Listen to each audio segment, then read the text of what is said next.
Assalamualaikum warahmatullahi wabarakatuh. Alhamdulillahirabbil alamin. Wassalatu wassalamu ala asrofil anbiya'i wal mursalin wa ala alihi washabihi ajmain, amma ba'du. Pertama-tama marilah kita panjatkan puji dan puji syukur kehadirat Allah Subhanahu wa taala yang atas berkah, rahmat, hidayah serta inayahnya kita selalu diberi kesehatan, rezeki yang melimpah serta selalu dalam lindungannya. Yang kedua kalinya, sholawat serta salam selalu kita haturkan kepada Nabi Agung Nabi Muhammad Sallallahu Alaihi Wasallam yang kita nanti-nantikan syafaatnya di yaumul akhir nanti. Perkenalkan, nama saya Rina Kartika Putri dari Prodi Pendidikan Bahasa Arab kelas 2C Institut Agama Islam Negeri Surakarta. Di sini saya akan menyampaikan materi tentang jabatan hakim dan wakil terpidana berdasarkan kitab Ahkam As-Sultaniyah karya Imam Al-Mawardi. Pengertian hakim menurut Undang-Undang KUHP Pasal 1 Ayat 8. Hakim adalah pejabat peradilan negara yang diberikan wewenang oleh undang-undang untuk mengadili. Orang yang akan menduduki jabatan qadhi atau hakim terlebih dahulu harus memenuhi syarat-syarat yang diperlukan untuk memangku jabatan itu. Syarat-syarat tersebut antara lain: 1. Ia harus seorang laki-laki yang sudah balik karena ia sudah terbebani oleh syariat. Yang kedua, mempunyai akal yang sehat atau cerdas sehingga dapat memecahkan masalah serumit apapun secara benar dan adil. Yang ketiga, seorang yang sudah merdeka karena ketidakmampuan seorang hamba sahaya untuk memiliki dirinya sendiri dan menghalangi dirinya untuk sebagai pejabat atas orang lain. Yang keempat, beragama Islam karena itu merupakan syarat untuk bolehnya bersaksi dan adanya firman Allah Subhanahu wa taala yang artinya, dan Allah sekali-kali tidak memberikan jalan kepada orang-orang kafir untuk memusnahkan orang-orang yang berfirman. Quran Surat An-Nisa ayat 141.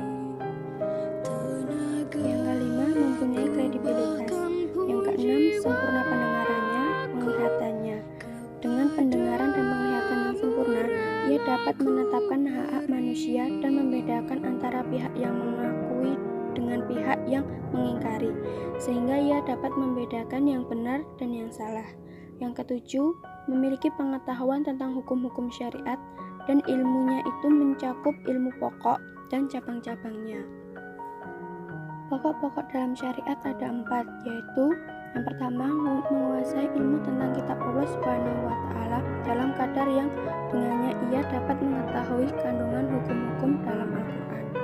Yang kedua, memiliki pengetahuan keilmuan tentang sunnah Rasulullah Shallallahu Alaihi Wasallam.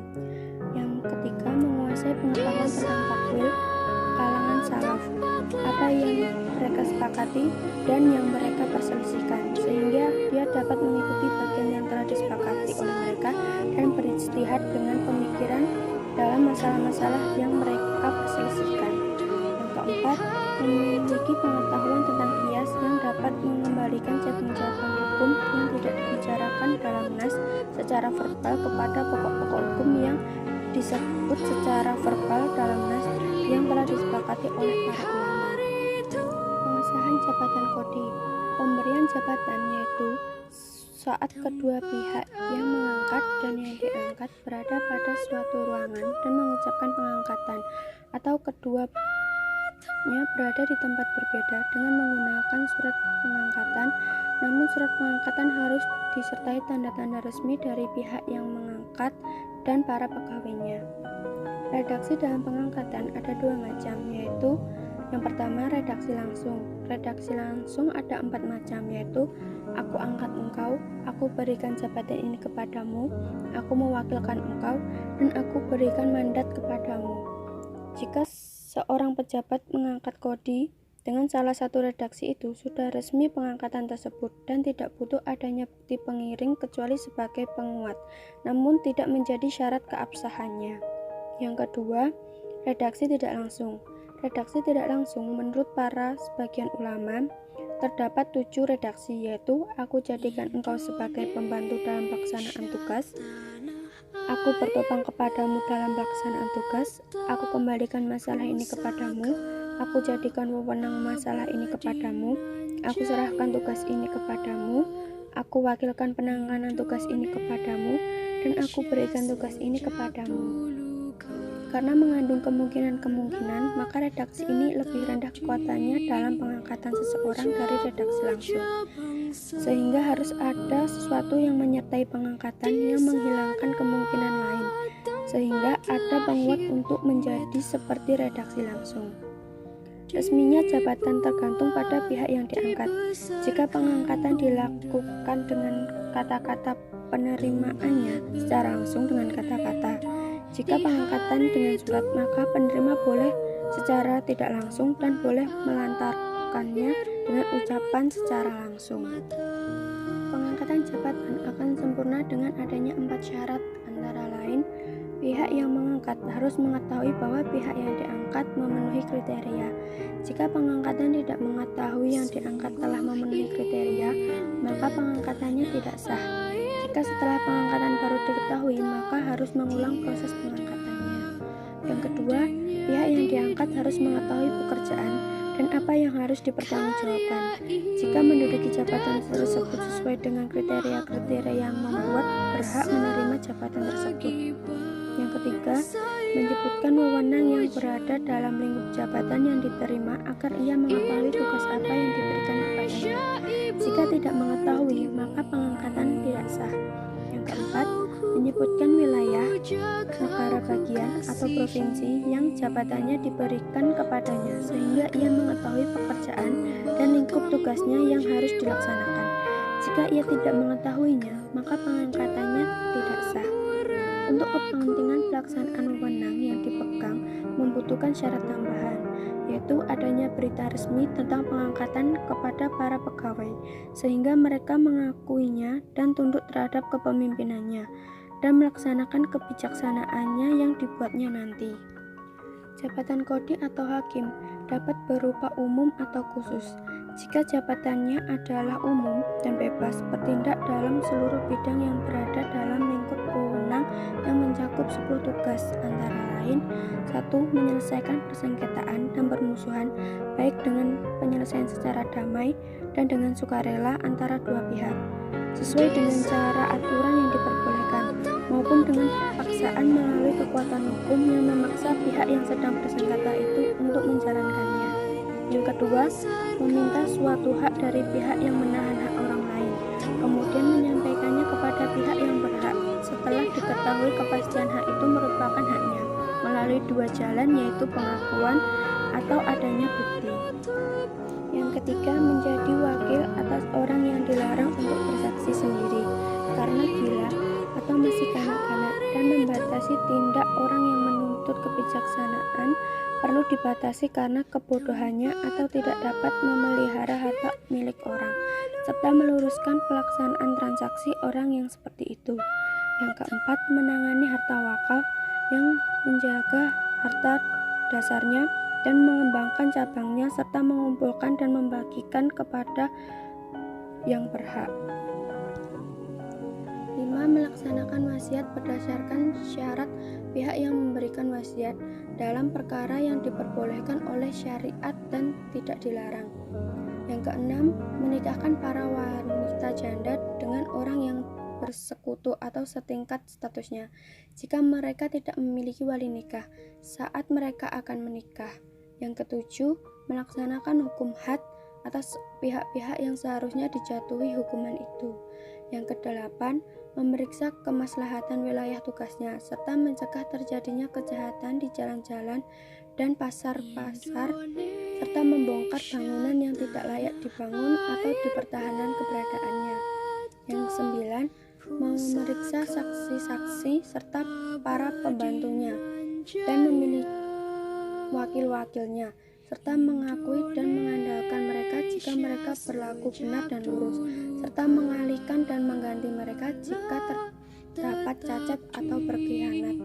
Yang ke-10, menyejajarkan dalam penanganan masalah hukum manusia antara pihak yang lemah dan pihak yang kuat, dan bersikap adil dalam menetapkan keputusan antara pihak yang terhormat dengan orang biasa, dan tidak mengikuti hawa nafsu dalam mengurangi hak orang yang berhak atau condong kepada kebatilan.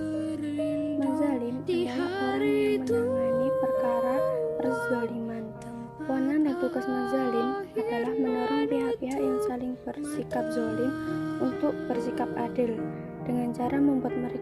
takut dan menghentikan sikap keras kepada orang-orang yang bersengketa dengan kewibawaannya. Ada 10 bagian wewenang tugas mazalim, yaitu sebagai berikut. A. Ia yang menangani pelanggaran pejabat pemerintah atas rakyat untuk kemudian memberikan catatan yang buruk baginya. B.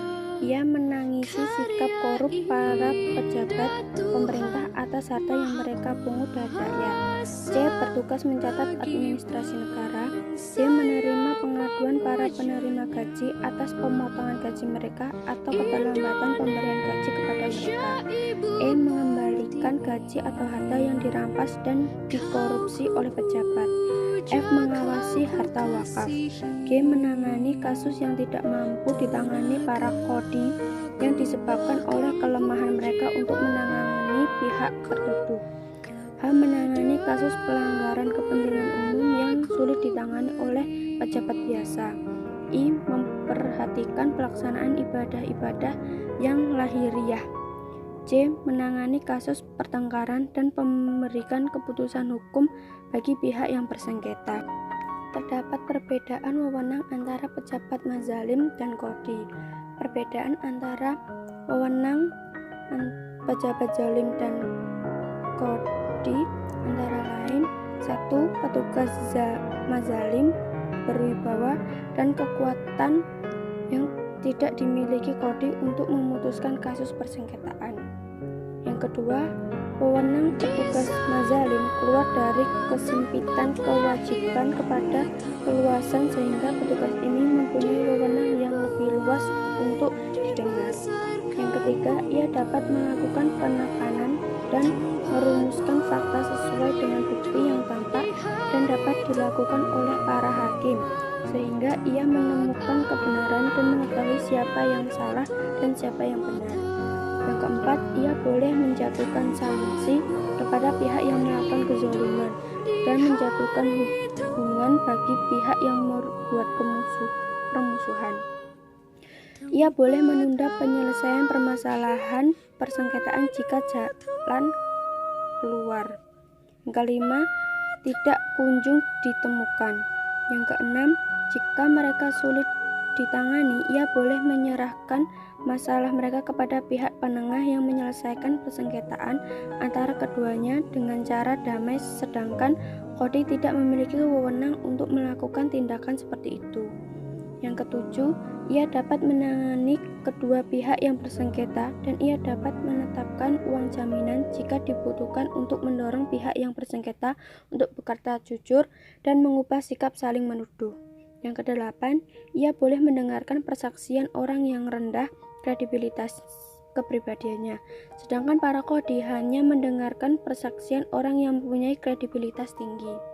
Yang kesembilan, ia boleh meminta para saksi untuk bersumpah saat mereka masih meragukan mengubah sumpah mereka jika mereka dengan sengaja, dan ia dapat memperbanyak saksi untuk menghilangkan keraguan sedangkan kodi tidak dapat melakukan hal itu. Yang kesepuluh, ia boleh memulai dengan memanggil para saksi dan menanyakan persaksian mereka tentang kasus yang sedang ditangani itu. Sedangkan kodi memerintah pihak penuntut untuk mengajukan bukti dan didengarkan setelah mengajukan pertanyaan kepadanya. Sekian materi yang dapat saya sampaikan. Apabila ada salahnya itu datangnya dari saya, dan apabila ada benarnya itu datangnya dari Allah Subhanahu wa Ta'ala. Akhir kata, Assalamualaikum warahmatullahi wabarakatuh.